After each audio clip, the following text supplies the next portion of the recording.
KBC में करोड़पति पति सूरज के जीवन का एक ही फंडा था कि मेहनत तो गधा भी करता है, घर बैठे जो कमाए समझदार वही होता है। इसीलिए उसने कभी नौकरी ही नहीं ढूंढी।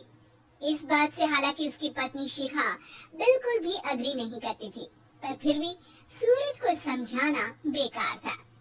टीवी में कैसे बनोगे करोड़पति का ऐड देखकर उसे लगा कि बस अब तो घर बैठे ही वो करोड़पति बन सकता है, और उसके पीछे उसने अपने सारे सोर्सेस एक्टिव कर दिए। 2 हफ्ते में उसके कलीग के साले के पड़ोसी के बेटे का सोर्स निकलता है जो कि उसे शो में पहुंचा सकता है, और सूरज उससे मिलने चला जाता है। अच्छा, तो हमें मुकेश जी बता रहे थे कि आप हमें शो में पहुंचा सकते हैं। हाँ, उसमें कोई तकलीफ नहीं है। मैं कल अगर कोशिश करूँ तो इसी महीने में आपका नंबर आ जाएगा। अरे ये तो बहुत बढ़िया हो गया। अच्छा, वो सिलेबस और क्वेश्चन पेपर का कोई जुगाड़ है क्या? उसका तो कोई जुगाड़ नहीं है। तो वो वाकई में कुछ भी पूछ सकते हैं? हाँ, वो तो बच्चन जी पर है, जो पढ़ते हैं वो पूछ लेते हैं। पहली कोशिश फेल होने पर अब सूरज के सामने एक बहुत बड़ा सवाल था कि आखिर जवाब कहाँ से लाए। तब शिखा ने एक सजेशन दिया, क्यों ना सूरज अपने चचेरे भाई सुमित से मदद मांगे, जो कि यूपीएससी की तैयारी कर रहा था। हालांकि इतनी मेहनत करना सूरज को समझ में नहीं आता था, पर कोई और रास्ता ना मिलने पर वो आखिर सुमित से बात करता है। अरे सुमित, हमारा कैसे बनोगे करोड़पति के लिए सिलेक्शन होने वाला है, तुम हमें थोड़े चिट बनाने में मदद करोगे क्या? अरे भैया, चिट बनाए तो सालों हो गए, उसमें हमारा एक्सपर्टीज नहीं है, बल्कि आप बोलो तो हम आपकी पढ़ने में जरूर मदद कर सकते हैं। हट, कैसी अनाप शराब बातें कर रहा है तू? सूरज ने सुमित को मना तो कर दिया था, पर तैयारी करने के सिवाय कोई चारा उसे दिख भी नहीं रहा था, खासकर जब 12 के पेपर लीक करने के एक्सपर्ट शुक्ला जो भी हाथ जोड़ लेते हैं।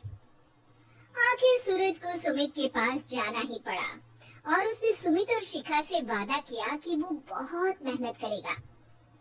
1 महीने की तैयारी के बाद फाइनल हुआ कि शो से 1 हफ्ते पहले एक ट्रायल खेला जाएगा, जहाँ पर सारे रिश्तेदार ऑडियंस की जगह पर होंगे और शिखा सवाल पूछेगी। दूर दराज से भी रिश्तेदार आकर हाजिर हो गए देखने कि आखिर कैसे बनेगा सुमित करोड़पति। सब कुछ सेट था, और इतने में सूरज आकर अपना स्पीच देता है। ये 1 महीना मेरे लिए आसान नहीं था, पर अपने भाई सुमित और अपनी पत्नी शिखा की मदद से मैं इतनी दूर पहुंच पाया हूँ। मेरे मम्मी पापा के आशीर्वाद ने भी बहुत साथ दिया है मेरा। मैं उम्मीद करता हूँ कि आज के शो में आप लोगों को बहुत मजा आएगा। साक्षी पहला सवाल पूछती है और पूरे कमरे में सन्नाटा छा जाता है। इंडिया में कितने स्टेट्स हैं? 3, सॉलिड, लिक्विड और गैस। अरे रुकिए, तो ऑप्शंस तो देने दीजिए। इतने में 5वीं कक्षा का चिंटू बोल उठता है। अरे क्या मामा, आप तो पहले सवाल पर ही आउट हो गए। अरे बेटा, पहला सवाल तो ट्रायल होता है ना।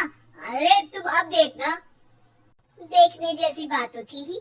सूरज को इतना शांत किसी ने नहीं देखा था। कभी कभी तो लगता था मानो सूरज आँख खोल कर ही सो गया हो। मामा जल्दी करो प्लीज, कल सुबह पनवेल भी तो निकलना है। अरे हट, कंसंट्रेट करने दे मुझे। 3 सवाल में 3 लाइफलाइन खत्म हो चुकी थी, और अब चौथे सवाल पर भी सूरज का मौन नहीं टूटा, पर सूरज अभी भी हार मानने को तैयार नहीं था। उधर हर कोई सूरज को छोड़ सुमित को देख रहे थे। आखिर सुमित ने ही तो पढ़ाया था सूरज को। गजब बेइज्जती है यार। अरे बेटा, तो बाप का, दादा का, भाई का, सबका नाम बुड़वाएगा। अरे 3 लाइफलाइन ले ली तो भी तेरा कुछ नहीं होना है। अरे कोई इतनी बात करता है क्या शो पर? अरे बेटा, शो पर तेरे जैसे भी तो नहीं आते ना। सूरज की ये जंग आखिर 1 घंटे बाद 5वें सवाल पर खत्म हो गई, जब उसने इंडिया के नेशनल बर्ड का नाम कहा, कौवा। अरे बेटा, मजा तो बहुत आया, बस थोड़ा टाइम पर खत्म होता तो आनंद भी आ जाता। ताने बारिश के बूंदों की तरह बरस रहे थे और सूरज को भी समझ आ रहा था कि ये करोड़पति बनना शायद उसके बस के बाहर की बात है।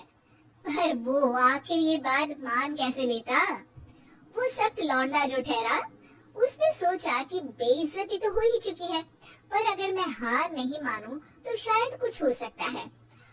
शिखा, तुम देखना, असली शो में आग लगा दूंगा, आग, करोड़पति बनूंगा मैं। हाँ, सब्जियां खत्म हो गई है घर पे, ले आओ, पहले पति बन जाओ फिर करोड़पति बनना।